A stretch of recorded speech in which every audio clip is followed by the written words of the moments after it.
Poissy, une commune de près de 40 000 habitants dans les Yvelines. Ancienne cité royale, elle a même vu naître quelques rois de France, Philippe III et Louis IX. Mais cette ville nichée entre Seine et Forêt a aussi assisté à une toute autre naissance. Celle d'un bâtiment considéré comme l'une des œuvres emblématiques de l'un des plus grands architectes du XXe siècle. C'est ici qu'à partir de 1929, Charles-Édouard Jeanneret, plus connu sous le nom de Le Corbusier, entame la construction de ce qui deviendra une icône de l'architecture moderniste, à l'histoire originale car très peu habitée et désormais ouverte au public, la Villa Savoie. Il est un peu plus de 10 heures à la villa, et ce jour-là, la météo se veut plutôt capricieuse. Oh là là, comment ça se fait qu'ils ne rentrent pas avec cette tempête? On va leur ouvrir. Bonjour, entrez. Bonjour. C'est effrayant. 2 tickets? Yeah. Yeah, okay. Where are you from? Japan. Japan. Japan. Yes.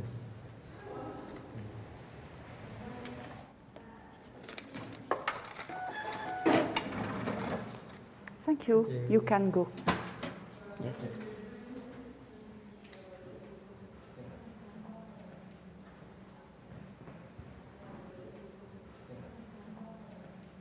On est très international, alors donc le Japon, maintenant les Chinois, les Russes, les Canadiens. Enfin, depuis quelques années, on peut dire qu'il y a encore d'autres nationalités ici qui avant ne venaient pas. Des étudiants en architecture de tous les pays, même d'Amérique du Sud. Donc eux, c'est évidemment, ils étudient la villa dans leurs études, dans leur cursus. Et du coup, ils viennent ici visiter. Chaque année, près de 40 000 visiteurs du monde entier viennent jusqu'à Poissy découvrir la Villa Savoie. Mais pour ça, il faut leur ouvrir quelques portes. De vérifier.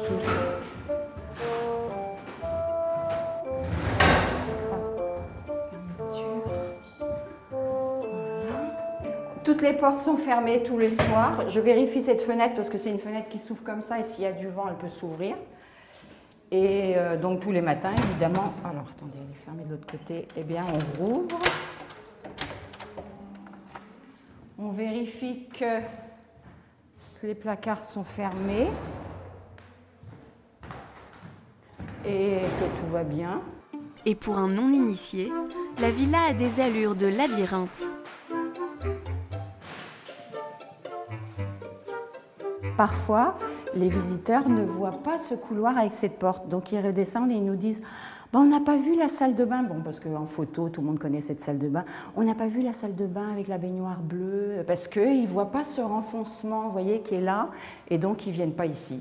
Alors, après, on leur indique. Stéphanie travaille ici depuis 18 ans.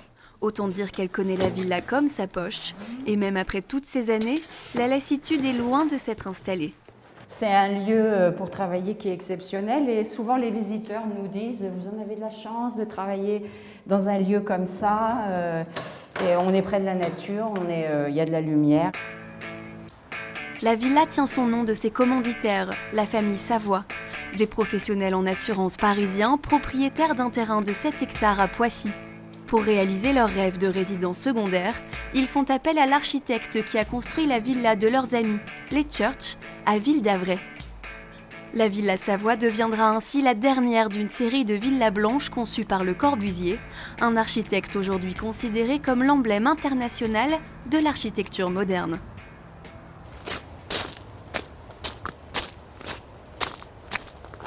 Les premiers contacts avec la famille Savoie et Le Corbusier, c'est en 1928, au début de 1928.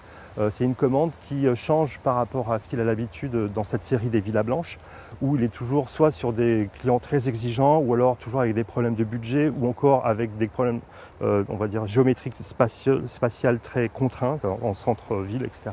Là, il arrive avec la chance d'être un peu libéré de toutes ces contraintes. C'est-à-dire qu'il a des clients qui n'ont pas d'a priori sur ce que doit être leur maison, autre que celle de servir de résidence secondaire, parce qu'ils ont leur résidence principale à Paris. Il ne semble pas, je dis il ne semble pas avoir de problème de budget parce qu'ils ont un budget provisionné. Et enfin, il n'y a pas de contrainte en termes d'espace parce que ce qu'ils leur demandent, c'est sur un terrain de 7 hectares d'implanter cette villa. Libéré des contraintes qu'il rencontre habituellement dans cette série des villas blanches, Le Corbusier va en profiter pour avoir une approche ambitieuse au regard du territoire. Il touche le moins possible à la forêt environnante, la villa Savoie est posée sur l'herbe comme un objet et offre une véritable expérience vis-à-vis de la nature. Et quand la villa surgit de derrière les branches, on comprend immédiatement son surnom, les heures claires. Il y a tout un travail où finalement la notion d'intérieur et d'extérieur est complètement remise en jeu et il y a une grande fluidité, entre autres au bénéfice de la lumière. Donc les heures claires, entre autres, résonnent parce qu'elles portent ce thème-là. Si la Villa Savoie est aussi célèbre aujourd'hui, c'est qu'elle est considérée comme un manifeste, une icône révolutionnaire définie en partie par les 5 points de l'architecture moderne. D'abord, il va commencer par le fait de dire qu'une architecture doit être libérée du sol. Il y a une espèce d'idéal corbuséen de l'indépendance architecturale par rapport à un site, et ça passe par le fait de mettre l'architecture sur des pilotis. Ça, c'est le premier point. Le deuxième point, ça va être ce qu'on appelle le plan libre. Alors, pour être très simple, habituellement, les logements avaient leurs dimensions et leurs plans dictés par les murs porteurs. Et donc Le Corbusier va avoir tout un discours sur la libération de l'espace intérieur par rapport à cette contrainte des murs porteurs grâce à la mise au point ce qu'on appelle d'un système de structure poteau-dalle. Il n'y a plus de contraintes fortes liées aux murs porteurs. Et donc les parois intérieures peuvent se mettre comme elles veulent, uniquement dictées par l'usage et ce qu'on appelle la fonctionnalité. La fonction est une grande obsession à l'époque par rapport à l'architecture moderne naissante. Et donc ce deuxième point qui est le plan libre, ça veut dire un plan libre de mettre les cloisons où il veut, puisque les murs ne sont plus porteurs, les murs de façade non plus peuvent être libérés. Et donc, quand bien même l'architecture traditionnelle voit le dessin de ces fenêtres correspondre à des logiques de ce qu'on appelle des travées, c'est-à-dire que les fenêtres s'alignent les unes sous les autres, tout simplement parce que le poids du toit redescend par ce qu'il y a entre les fenêtres, ce qu'on appelle un trumeau. La gestion de la structure dans l'architecture moderne par la logique de la dalle et du poteau va libérer cette contrainte-là. Le mur extérieur n'a plus besoin d'être porteur. Et donc le troisième point, ça va être la façade libre. Je peux percer où je veux. Et donc là, on peut voir qu'en fait, il a positionné ces fenêtres où il l'entendait par rapport à ces contraintes-là. De la même manière, et ça représente le quatrième point, il va faire que ces fenêtres vont avoir un rapport non pas horizontal. Une fenêtre traditionnelle, c'est quoi? C'est plutôt une présentation dans un format qu'on appelle à la française, qui est en fait un rapport au corps. Donc quand je lève les bras, je peux toucher le haut de la fenêtre. Quand je baisse les bras, je touche la lège. Et donc il y a un rapport très anthropomorphique de la fenêtre traditionnelle. Là, il y a une grosse rupture qui voit que la fenêtre peut cadrer des vues. Il y a une espèce d'obsession du rapport à la nature dans cet objet-là. Et ça constitue le quatrième point, qui est la fenêtre en bandeau. Et enfin, le dernier point, on le voit par rapport à l'émergence au-dessus du parallépipède, c'est la toiture terrasse. Cette indépendance de l'architecture par rapport à son site est poussée à son paroxysme quand Le Corbusier dit qu'il faut que chaque bâtiment ait son propre jardin. Donc vraiment, on se désolidarise du site, on se désolidarise de la contrainte locale et on est dans une espèce d'idéal et on reconstitue ou on restitue entre guillemets un jardin idéal qui se situe sur la toiture. Il ne faut pas oublier qu'on est dans les années 20, toujours dans une période la période industrielle où la question de l'hygiène est une question très importante. Et entre autres, il y a tout un travail sur à la fois le rapport au soleil, ça va donner l'héliotropisme, et un rapport à la santé et au sport. On va dire qu'il faut absolument faire du sport parce qu'il faut respirer, etc. Quelle conséquence? C'est que cet espace au-dessus, qui est la toiture terrasse avec son petit jardin, va être l'endroit où on va pouvoir faire des exercices et faire du sport.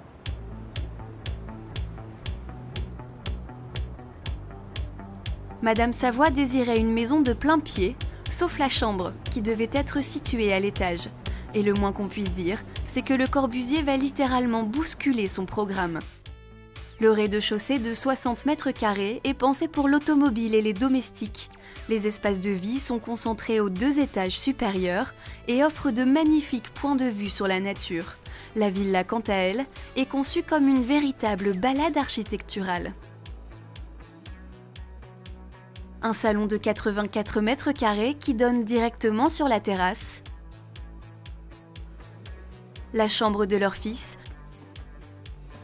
Une chambre d'amis. Et de l'autre côté de la maison, pour plus d'intimité, la chambre des parents ainsi que leur salle de bain.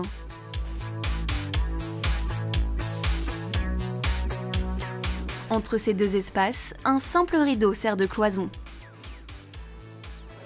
Au dernier étage, un toit-terrasse qui offre à son tour une vue sur le paysage, même si la nature de l'époque a laissé place à une forte densification urbaine.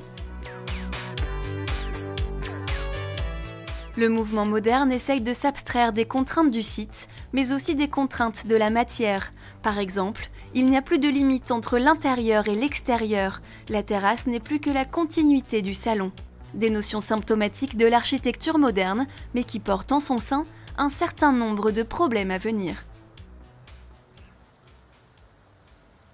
On est dans un prototype, on est en 1928, c'est un vocabulaire donc, qui est en train de se construire. On n'a pas toutes les solutions encore qu'on trouvera dans l'immédiat après-guerre à travers la reconstruction, où là on va construire tellement en volume qu'on va trouver des solutions par rapport à cette ambition de l'architecture moderne. Là, ce n'est pas le cas. Et donc très rapidement, la villa va montrer les limites de sa dimension de prototype, avec des courriers qu'on a retrouvés entre les Savoie et Le Corbusier, où les Savoie très très tôt, ils emménagent en 1931, dès le début se plaignent de problèmes d'infiltration qui vont être récurrents et qui ne cesseront jamais, mais qui sont vraiment, on va dire, totalement contingents à la tentative qu'a eu Le Corbusier dans la Villa Savoie de pousser à son paroxysme sa recherche de mise en œuvre des 5 points de l'architecture. Par exemple, l'architecture a toujours été un combat pour s'isoler et se protéger des données climatiques. Quand on fait par exemple une fenêtre, la fenêtre, c'est un objet qui doit résoudre cette espèce d'ambiguïté à la fois de nous mettre en rapport à l'extérieur, mais en même temps, il faut que ça nous isole de l'extérieur. Donc il y a déjà une ambiguïté dans la donnée. Quand en plus on veut faire une fenêtre en bande, le problème qui était limité à 80 cm en gros d'une fenêtre classique, elle va s'étendre. Donc on va étendre le problème, les endroits où ça peut ne pas marcher.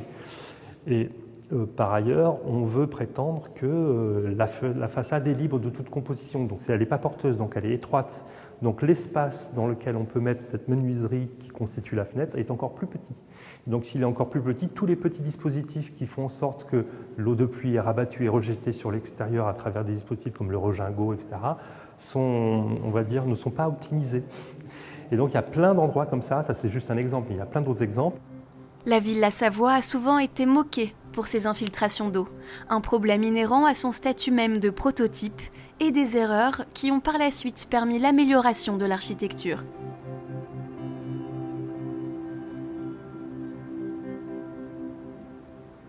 Un constat plus difficile à accepter pour la famille Savoie. Très rapidement, après la livraison de la maison, ils espacent leur visite, avant de totalement l'abandonner. La villa est occupée pendant la Seconde Guerre mondiale, puis récupérée par la ville de Poissy, mais son état est si catastrophique que sa démolition est envisagée. Le monde de l'architecture s'en émeut, et en 1964, un an avant la mort de son architecte, elle est classée monument historique. Aujourd'hui, l'important pour le Centre des Monuments Nationaux est de continuer à faire vivre la Villa Savoie, avec toutes les précautions que cela implique. La Villa Savoie est un lieu extrêmement fragile et très emblématique de l'architecture de Le Corbusier. La politique culturelle que l'on peut y déployer doit donc se faire par touche. Il mérite un grand temps d'observation avant de comprendre comment on peut investir ce lieu. Vous l'avez vu, la maison comporte des successions de pièces relativement petites, avec des accès assez étroits. Donc tout ce qui relève de la politique d'exposition doit être envisagé avec beaucoup de circonspection. C'est quand même un lieu qu'il faut donner à comprendre et à voir. Aujourd'hui, c'est une maison qui est vide, c'est une maison qui a 90 ans, C'est une maison un peu prototype, donc qui témoigne à la fois du génie de Le Corbusier, qui a démontré les grands principes de l'architecture, mais en même temps qui présente quand même certaines difficultés de conservation. Donc ça, c'est une forme importante, faire vivre la villa, y accueillir les habitants, y accueillir les riverains, leur proposer d'apprendre, de lire cette architecture étonnamment moderne. Voilà un axe de développement très important. Donc nous avons des visites qui sont proposées, des visites commentées par nos agents. Nous avons des visites guidées et conférences, on fait appel à des conférenciers. Puis nous avons aussi une politique pour permettre aux familles de comprendre la villa, de découvrir la villa. Cet après-midi-là, la Villa Savoie déborde, car sans habitants, c'est désormais à ses visiteurs que les heures claires livrent ses secrets, même les plus jeunes d'entre eux. Et ensemble, on va faire une visite de la villa, mais une visite un peu particulière, parce qu'en fait, on va regarder un petit peu, bien sûr, l'architecture, les volumes, la lumière, mais on va surtout regarder une exposition qu'on a en ce moment, qui est celle d'un photographe qui s'appelle Lucien Hervé.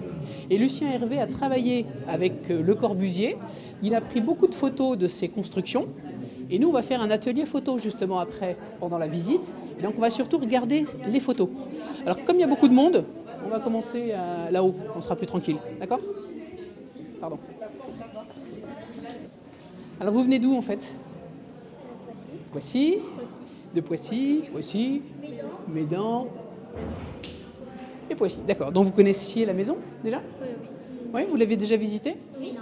Qu'est-ce qu'elle a de particulier alors pour ceux qui l'ont déjà vue, cette maison ? C'est que pour son époque, elle était assez révolutionnaire parce qu'il y avait des volumes et tout ça qui n'étaient pas connus. Enfin, la façon de construire, elle était assez nouvelle. D'accord, donc des formes originales.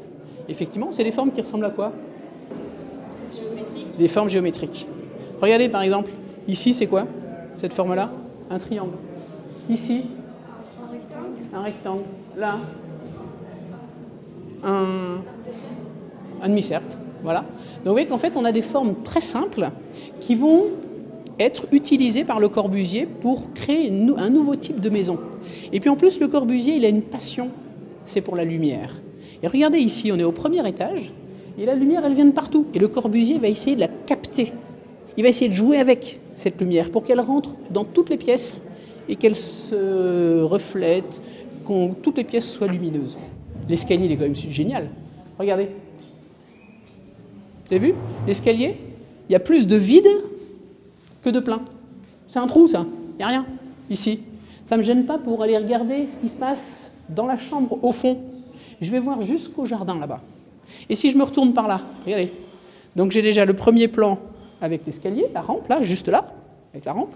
Ensuite, j'ai un deuxième plan avec la fenêtre. Et puis, il y a encore une profondeur avec la rampe. Et puis, je vois même le jardin. Et je vois même au fond, là-bas. Vous avez vu tous les plans ? Et à chaque fois, Le Corbusier va chercher à avoir des angles comme ça pour que cette maison, on soit surpris, on soit dans l'émerveillement. Et bien, vous allez voir justement qu'il y a un ami de Le Corbusier qui s'appelait Lucien Hervé et qui a pris beaucoup de photos des constructions de Lucien Hervé, d'autres constructions, et lui aussi, il va chercher à ce qu'on s'émerveille. Venez voir.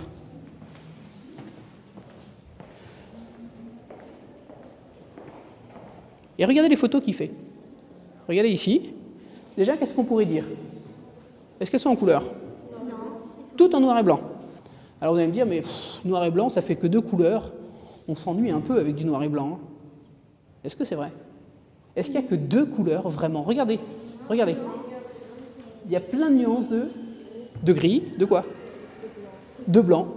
Regardez cette photo, par exemple. Vous voyez, c'est le toit d'une maison, certainement, en Turquie. C'est quelle couleur le ciel ? Blanc. Le mur ? Ah, vous voyez, on a du mal.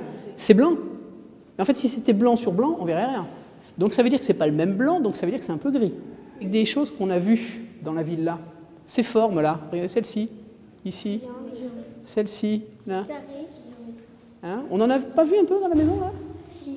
Donc vous avez vu, il va s'amuser finalement à faire un peu des jeux avec la géométrie. Mais est-ce qu'il aime bien prendre une vue d'ensemble dans ses photos ? Non. Est-ce qu'on sait où ça se situe exactement, ça ? Non. Et ça ? Toutes ces fenêtres sur le mur blanc, là ?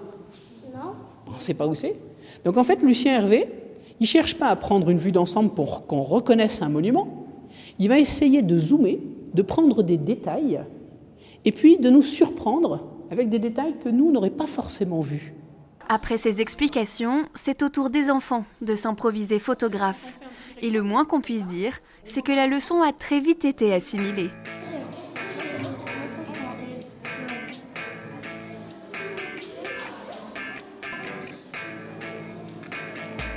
J'avais pris une photo où on prenait en même temps vers l'intérieur et on voyait la lumière de l'extérieur. Là, il y a la lumière qui entre et donc l'ombre qui sort du fond du tiroir. Et l'appareil photo, ça permet déjà de les faire agir eux-mêmes. Donc c'est une sorte d'atelier qui est lié en plus au numérique, qui est quand même un domaine où les enfants sont même plus doués que moi. Et puis surtout, ils se surprennent eux-mêmes à découvrir des nouvelles vues qu'ils n'ont pas forcément vues au premier regard en étant immergés complètement dans la villa. Et là, ils apprennent à avoir un œil, à choisir un angle, à choisir une lumière et à découvrir et aller un peu plus loin dans ces notions. Après quelques heures passées dans la maison, des avis, parfois bien tranchés, se dessinent. Je ne sais pas quand est-ce qu'il a eu l'idée de faire ça, parce que c'était un peu loufoque pour son âge. Et moi, j'aurais bien aimé y habiter personnellement, parce qu'elle est très pratique du coup. Et le seul truc qui me gêne un peu, c'est que c'était pas très accueillant. Parce que c'est que des formes, et du coup, j'étais pas forcément... moi, pour y passer des vacances, ça serait allé, mais pour vivre, non. J'aurais pas aimé. La photographie n'est pas la seule à s'inviter à la villa. Cette maison attire des artistes de tous horizons, architectes, plasticiens, mais aussi danseurs et chorégraphes.